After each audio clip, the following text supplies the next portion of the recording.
అందరికీ నమస్కారం. ఈరోజు మనతో ఉన్నారు ప్రముఖ ఆధ్యాత్మికవేత్త టీకేవి రాఘవన్ గురువు గారు ఉన్నారు. మాట్లాడదాం. నమస్కారం గురుగారు. నమస్కారం. గురుగారు, ఈ మధ్య కాలంలో ప్రతిరోజు కూడా మనకు ఒక హోరా ఉంటుంది. హోరా చక్రం చూసుకుని పనులు మొదలు పెట్టాలి, బయటికి వెళ్ళాలి, ఇలాంటివి వింటూ ఉంటున్నాము. నిజంగా ఎలాంటి సందర్భాలలో మన హోరా అనేది చూసుకోవాలి గురుగారు? బాగుందమ్మా.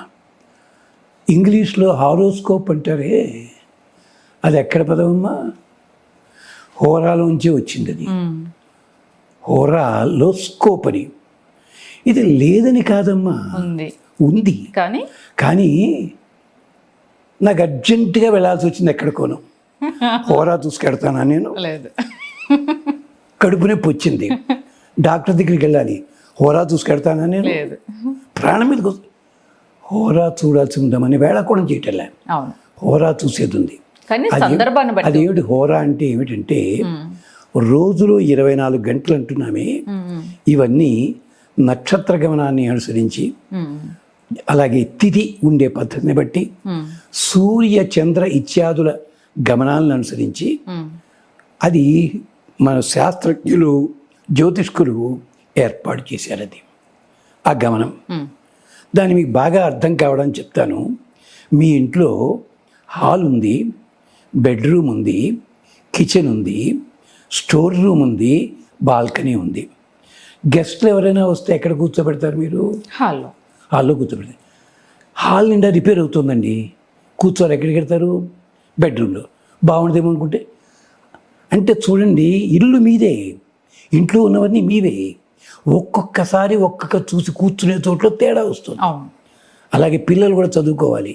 ఎక్కడ కూర్చుంటే తీరిగ్గా చూసుకుంటారు, పూజ చేస్తుంటారు. అంటే ఏమిటి? ఇల్లు మీదే, అంతా మీదే, అధికారం మీదే. కానీ ఏ పనులు, అలాగైనా వంట చేయాలంటే గ్యాస్ స్టవ్ పట్టుకొని ఫ్రీగా ఉంటుందని చెప్పి టీవీ చూస్తూ హాల్లో కూర్చొని చూస్తారు. వంట చేస్తారా మీరు? లేదు. కిచెన్లోనే ఉంటుంది. కాబట్టి సీరియల్ అయిపోవచ్చు కాక. హోరా చక్రం కూడా దేనికి అంటే, రోజు లోపల ఉండే కాలభాగాలు ఉంటాయి. కళ, కాష్ట, నిమేష, ముహూర్త, ఇలా ఉన్నాయి. ఈ మధ్యని సాఫ్ట్వేర్ వచ్చిన తర్వాత, కొత్తగా జ్యోతిష్కులు మొదలైన తర్వాత, ప్రజల వీక్నెస్ని పట్టుకోవడానికి ఏ పదాలు ఉంటాయో పట్టుకుని చంపుకు తింటున్నారు. మీకు అంతకంటే ముఖ్యంగా తేలిగ్గా అర్థం కూడా చెప్తాను. స్కూళ్ళల్లోనూ కాలేజీల్లోనూ టైం టేబుల్ అని ఉంటుంది. First time table, first class ఏం పెడుతుంటారు? సాధారణంగా ఇంగ్లీషో తెలుగో పెడుతుంటారు ఎలిమెంటరీ స్కూళ్ళల్లో. పెద్ద పెద్ద కాలేజ్, ఇంజనీరింగ్ కాలేజీల్లో ఇంగ్లీష్ పెట్టరు, మ్యాథమెటిక్స్. ఎందుకని? ఆ టైంకి వాడు ఫ్రెష్గా ఉంటే అర్థమవుతుంది. పల్లెటూళ్ళలో మా చిన్న స్కూల్లో ఎందుకని? వాడి ముందు అది రెడీగా ఉండడు, ఇంగ్లీష్ సరదాగా. అంటే మీ టైం టేబుల్ ఏం చేస్తుంది? అలాగే లంచ్ కంటే ముందు ఒకసారి టైం టేబుల్ చూసుకోండి, అంటే ఏది ఎప్పుడు. అలాగే హాస్పిటల్స్లో కూడా టెస్టులు చేయాల్సి ఉంటుంది, 4-5 టెస్టులు అని చేసి పడేనా. ఒకటి అన్నం తినకూడదంటారు, ఒకటేమో తాకూడదంటారు, అది టిఫిన్ చేసిరండి. వీటికి కూడా నియమాలు పెట్టారు. అంటే ఏమిటి? హాస్పిటల్ టెస్టులు అన్నీ ఉన్నాయి. ఇలాంటి వాటన్నిటికీ సమయ నియతి పాటిస్తుండగా నిత్య జీవితంలో అవసరం లేదా? దానికోసం ఏర్పాటైంది హోరా. అందుకని హాస్పిటల్లో ఫలానా టైంకి ఫలానా డాక్టర్ వస్తారు, ఆయన టెస్ట్ చేస్తే కరెక్ట్గా ఉంటుంది. అంటే మిగిలిన డాక్టర్లు ఎందుకు పనికిరాని వాళ్ళనా? అర్థం అది కాదు. ఈ హోరా సమయంలో ఈ గ్రహం ఉంటే అందుకని చెప్పారు తప్ప. అయితే హోరా చెప్పండి అనేవాడు ఎంతమంది పంచాంగాలు ఇంట్లో పెట్టుకుని హోరా పెద్ద ఎదురుని పెట్టుకోమనండి. పొద్దున్న 9 to 9:20 ఫలానా, 9:20 to 10:01 రాసుకోమని చేయమని ఎవడు చేయగలరండి అది? అయితే నువ్వు జుట్టు దువ్వుకుంటుంటావు, అద్దం ముందు నిలబడి హోరా చూసుకునే దూకుంటున్నావా? నువ్వు ఆలోచించుకో. హోరా తప్పనంటలేదు. హోరా ఎక్కడ చేస్తారు? యజ్ఞయాగాదులు చేసేటప్పుడు కానీ, శుభకార్యాలు చేసేటప్పుడు కానీ, ముహూర్తాలు పెట్టేటప్పుడు కానీ, ఇలాంటిది. మంగళసూత్రం కట్టించాలి. ఒకప్పుడు మంగళసూత్రం కట్టించాలని ముహూర్తం ఉండేది. ఈ మధ్యని ముహూర్తం బిట్వీన్ 1:40 to 2:30 నాశనం అయిపోయింది. అంటే పెళ్ళికొడుకు ఎప్పుడు వస్తాడో, కెమెరామెన్ ఎప్పుడు వస్తాడో అప్పుడు పెళ్ళి నిలబడతాయా? ఒకప్పుడు జీలకర్ర బెల్లం పెట్టే టైం ఏదో కరెక్ట్, అది ముహూర్తం అనేవారు. ఇలాంటివన్నీ పాడైపోయాయి. హోరా తప్పని కాదమ్మా, హోరా ఉంది, హోరా పట్టిక ఉంది. హోరా లోపల ఈ లోపల జరిగితే ఈ లోపల జరిగితే ఇలా ఉంటుంది, ఇలా ఉంటుంది ఉన్నాయి. కానీ దాన్ని రోడ్డు మీదకి తీసుకొస్తున్నాం మనమంతా, జాగ్రత్తగా రోడ్డు మీద తీసుకొస్తున్నాం. అది తప్పు, అది మాత్రం గుర్తుపెట్టుకోండి. ఉన్నాయి పంచాంగాల్లో పూర్తిగా రాశారు, అవి రాయడం లేదు. మరి ఒకసారి మీరు ఏం చేయండి, ఆ పేజీ జిరాక్స్ చేయించుకుని ఎన్లార్జ్ చేయించి పెద్ద బోర్డు పెట్టుకోండి మీరు.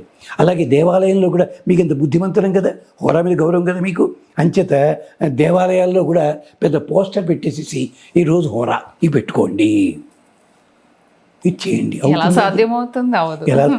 ఇంకొకటి ఉదాహరణ చెప్తే ఆ హోరా తేడా ఏమిటో చెప్తాను. దశరథుడి లాంటి వాడు రాముడికి పట్టాభిషేకం అన్నాడు కదా, పట్టాభిషేకం ఎందుకు ఫెయిల్ అయ్యింది? హోరా చక్రం చూసుకోలేదా? హోరా చక్రం కాదక్కడ, ఆ ముహూర్తం రేపు పంచమి పుష్యమి తిథి ఉందన్నాడు. ఇవాళ ఏమిటి చవితి కదా, చవితి నాడు ఎవడైనా అనౌన్స్ చేస్తాడా? కొంపలు అంటుకున్నాయి. అలాగే రాముడికి బ్రహ్మచర్యం పాటించమన్నాడు. రేపు పట్టాభిషేకం కదా, నువ్వు సీత వేరే వేరే పడుకోవాలి దేవాలయం. మరి ఈయన పెద్ద మనిషి ఎవడింటికి వెళ్ళాడు? ఈయన ఎవడింటికి వెళ్ళాడు? కైకమ్మ గారింటికి. మీరంతా బుద్ధిమంతులు. ఏమిటి పాపం వార్త చెప్పడానికి వెళ్ళాడు. మనండి వార్త చెప్పడానికి కామబల సంయుక్త రథ్యర్థం మహారాజా. ఒళ్ళు మండిపోతున్న శ్లోకం చదివితేను వెళ్ళాడు, నాశనం అయిపోతుందండి. ఇలాంటివి ఎన్ని జరిగాయండి. కానీ విశ్వామిత్రుడు ఏమన్నాడు? రాముని పంపిస్తాడు. అంటే అంత సరి అలాంటివి చెప్పేదే హోరాచక్రం తప్ప, నేను బాత్రూమ్కి వెళ్ళాలని ఆ హోరాచక్రం చూసుకుని వెళ్ళలేను కదా. వెళ్ళండి పోనీ, ఇది చూసుకోండి. అలాగైతే కావాలంటే హోరాచక్రం చూసుకొని అలాగే కాఫీ తాగాలి, హోరా చూసుకున్నాం, కాఫీ తాగితే అడుగుతుందా అడగదా? అలాంటి పెద్ద పెద్ద సమయం సందర్భాల్లో చూసుకునేది చిన్న చిన్న విషయాలకు పట్టుకొచ్చి పెడుతున్నారు. అది అర్థం అక్కడ. అది లేక అది చాలా తప్పది, ప్రజల్ని పక్కదారి పట్టించడం అవుతుంది. అంతెందుకండి, స్పీడ్ లిమిట్ 30 అన్న చోట వాడు 70లో ఎందుకు పెడతాడు? వాడు పట్టుకోరే మీరు.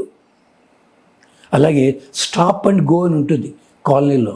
అమెరికాలో చూశాను, చచ్చినట్టు వాడు ఆగుతాడు అక్కడ, రోడ్డు మీద వెహికల్స్ లేకపోనివ్వండి. స్టాప్ అండ్ గో అని అంటే 120 కిలోమీటర్ల వేగంలో వస్తున్నాడు కూడా ఆగుతాడు అక్కడ, ఆగి అటు ఇటు పెడతాడు. హోరా చక్రాలు కూడా అలాంటివి. అంతేకాదు, హోరా చక్రాల్లో ఇంకో రహస్యం ఉంటుంది, అది మనం పట్టించుకోం. ఉగాది నాడు వర్షం పడితే, ఏ సమయంలో వర్షం పడితే ఆ దేశంలో వర్షాలు ఎక్కడ పడతాయో చెప్పేందుకు హోరా పనిచేస్తుంది. దాని పేరేమిటో తెలుసా అండి? రెట్టమతం అంటారు. రెట్టమత శాస్త్రం అని ఉంది. కానీ రెట్టమతం అంటే మనం ఎవరితో చెప్తామో తెలుసా? తలతిక్కవాగుడు వాగేవాడు వాడు రెట్టమతం కాడండి అంటారు గోదావరి జిల్లాల్లో. కానీ రెట్టమతం అన్నది శాస్త్రము. అంటే ఉగాది నాడు పడ్డ వర్షాన్ని బట్టి మన దేశంలో ఎక్కడ వర్షం పడుతుంది, ఎంత, అలాంటి శాస్త్రాలు మన దగ్గర ఉన్నాయి.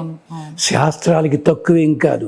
దాన్ని ఇస్త్రీ చేసి రోడ్డు మీదకి పట్టుకొస్తుంది మనమే. ఇది జరిగే పని. అంచేత హోరా శాస్త్రం తప్పనంటలేదు, హోరాలు ఉన్నాయి. దాంట్లో చెప్తారు ఇది ప్రయాణానికి మంచిది, మరొకటి. చాలా మందికి అవగాహన వస్తుంది. ఆ జ్యోతిష్కుడు ప్రయాణం చూసుకునే వెళ్ళాడు, ఆ రైలు యాక్సిడెంట్ అయింది, వాడి కాలు విరిగింది, ఏం చెప్తాడు పెద్ద మనిషి? అలాగే ఇంకొకటి, ఒక ఆయన ఉన్నారు, అందరి చెప్పనివ్వండి ఓ యాగం చేయించేవారు ఆయన. సుమారు 30 ఏళ్ల పాటు ఉన్నట్టుండి కాళ్ళు తీసేశారు ఆయనకి. మరి ఇన్ని గొప్ప యాగాలు చేయించాడే ఆయన, కాళ్ళు తీసే పాపం ఎందుకు వచ్చింది ఆయనకి? ఆయన జాతకంలో ముందు చూసుకోలేదా? కాదు, ఆ యాగాలు చెయ్యకూడని పద్ధతిలో జరిగాయి. దానికి ఫలితం అది యజుర్వేదంలో ఉందని. అంటే చేయకూడని పద్ధతిలో జరిగిన అనర్థం వస్తుంది కదా. మరి కరెంటు బిల్లు కట్టేది మీరే, ప్లగ్లో వేలెడితే షాక్ కొట్టక మానుతుందా? అందుకనే మన వాళ్ళు ఇలాంటి వాటిని గౌరవంగా చూసి జాగ్రత్తగా చెప్పని అనేవారు. ఇప్పటికీ ఇతర దేశాలు, రోమ్ అలాంటి దాంట్లో ఇలాంటి చెప్పేవాళ్ళు ఉన్నారు, వాళ్ళు కూడా జాగ్రత్తగా ఉంటారు.